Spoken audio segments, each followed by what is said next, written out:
Sì, stiamo arrivando alla fine di questa stagione 2012, che è stata una buona stagione con molte line honors. Abbiamo stabilito 2 record, quello della Giraglia Race grazie a delle condizioni incredibili di maestrale. Grazie a queste condizioni di maestrale forte siamo riusciti anche a stabilire il record di percorrenza da Monaco a Portocervo. Sarebbe bello per noi e per il futuro far cadere altri record. Non sempre le condizioni forti sono le migliori per noi. Anche in un range tra i 10 e i 12 nodi possiamo essere competitivi. Con vento forte ci sono anche componenti di rischio molto alte.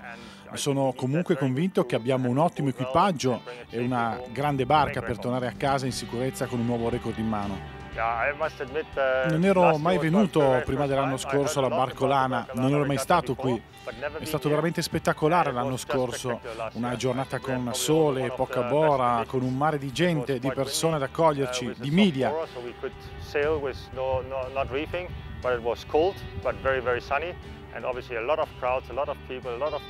Essere sulla stessa linea di partenza con tutte quelle barche è stato fantastico.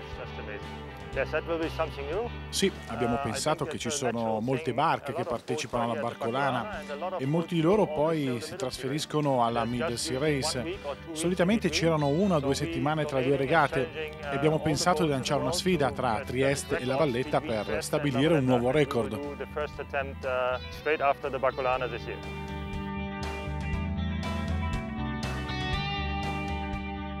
I love the Barcolana.